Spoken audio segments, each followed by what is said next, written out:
Pinagpalit ako ng ka-live-in partner ko sa kapatid ko at naloka ako sa rason nito.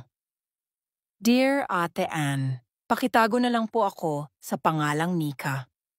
Isa ako sa mga silent readers ng page mo at ngayon lang talaga ako nagkaroon ng lakas ng loob para mag-share ng nangyari sa akin. Hindi ko in-expect na mapupunta ako sa ganitong sitwasyon. As in, never ko naisip na mangyayari to sa totoong buhay ko. So ganito yun. May ka-live-in ako for more than 3 years. Hindi pa kami kasal pero para na kaming mag-asawa. Lahat ng bagay pinagsasaluhan namin. Hirap, bills, groceries, trabaho, lahat. Akala ko okay kami. Walang anak pero hindi ko naman ginawa issue yon. Hindi rin naman siya nagpa-pressure na magkaanak kami agad. Akala ko sapat na yung samahan namin. Pero hindi pala. Ang hindi ko alam, habang abala akong nagtataguyod ng relasyon, may sarili na pala siyang mundo kasama ang kapatid kong babae. Yes, Ate Ann, sariling kapatid ko. Hindi ko talaga alam kung saan ako nagkulang o kung bakit siya pa talaga ang napili niya. At ang mas masakit, sa mismong bahay pa namin, nangyari lahat. Nalaman ko ang totoo ng isang gabi, galing ako sa night shift sa trabaho tapos pag-uwi ko, wala siya sa kama namin. Nagduda ako. Naisip ko baka nasa CR or nag-aayos lang somewhere, pero iba na yung instinct ko. Hanggang sa nag-decide akong buksan ang pinto ng kwarto ng kapatid ko at ayun, magkatabi silang natutulog. Parehong walang. Doon ko na-realize na matagal na pala akong at hindi lang simpleng sobra-sobrang sakit kasi sariling dugo ko pa yung involved. Nagharap kami. Nagkagulo.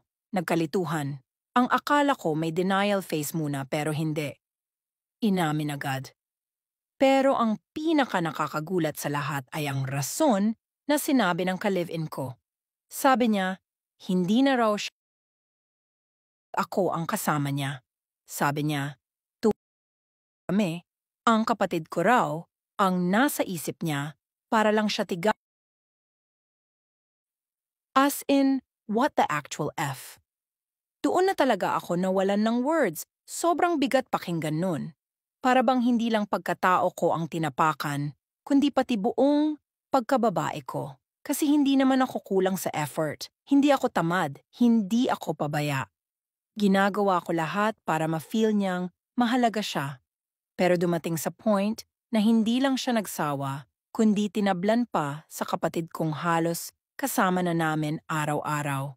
Hindi ko ma-explain kung mas nasaktan ako sa ginawa nila o sa excuse niya. After that, hindi na ako nagsayang ng kahit isang araw. Umalis ako sa bahay, lumayo sa dalawa, at nag-start ako mag-focus sa sarili ko. Hindi na ako nagpa-explain pa. Hindi ko na pinilit na ayusin pa. Kasi ano pa bang aasahan mo sa taong wala ng respeto sa'yo?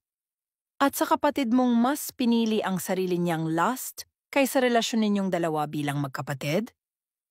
Ngayon, slowly but surely, I am rebuilding myself. Nakahanap ako ng bagong work, nagpaayos ako physically and emotionally. Inuna ko na sarili ko. Kasi kung hindi ko poprotektahan sarili ko, walang ibang gagawa nun para sa akin. Naging mas maingat na rin ako kung sino ang pinapapasok ko sa buhay ko. Wala pa akong bagong relationship, pero I'm happier now. Mas peaceful ang utak ko. Mas tahimik ang gabi ko. Ang hirap talaga pag parehong puso at pamilya ang bumigay sa'yo. Pero thankful din ako kasi kahit masakit, naging wake-up call siya para piliin ko na ang sarili ko this time. At alam kong one day, kahit hindi ko makalimutan, at least matutunan kong tanggapin na hindi lahat ng minamahal mo ay karapat-dapat sa'yo.